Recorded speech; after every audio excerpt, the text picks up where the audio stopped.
Всем привет! Это такое формальное видео, скажем так, для протокола, потому что процесса изготовления не будет и продолжения не будет. То есть вот эти клинки, это уже готовый продукт, так скажем, они уйдут хозяевам вот в таком виде. Всего их было 10 штук, 4 из них уйдут на ножи, и вот 6 уйдут хозяевам вот в таком виде, в каком вы их видите.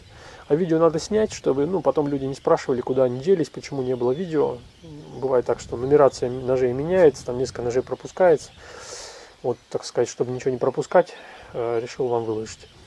Значит, сталь У8, кованые они, в чистовую кованы, не торопясь, не спеша, с чувством, с толком, с расстановкой. Вот, размеры указаны у каждого на хвостовике, то есть это толщина в обухе, ширина и длина. Вот это самый длинный клин из якутских, который я когда-либо ковал.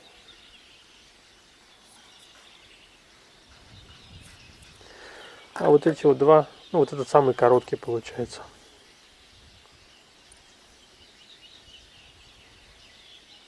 Сведены они все в ноль. Где-то, так же, как я раньше сводил, 32-34 градуса, очень тоненько. Зато обалденно режет.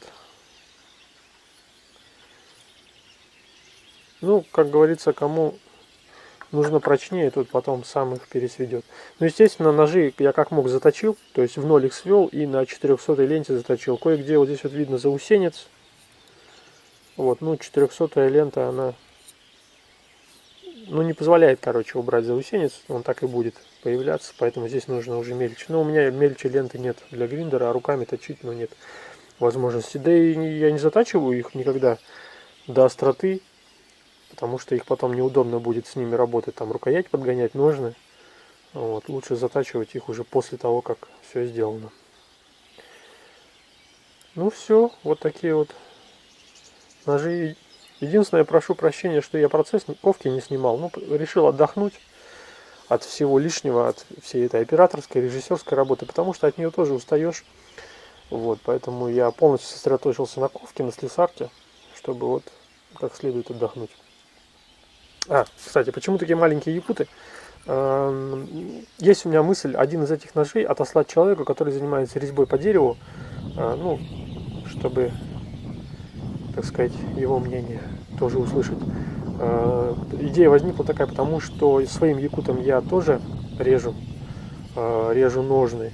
Он меня полностью устраивает, как он режет дерево. Единственное, меня не устраивает его длина. Он очень-очень длинный.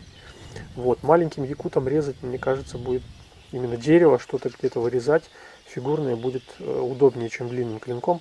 Вот так. Посмотрю. Все, вот такое вот видео. Всем спасибо. Пока.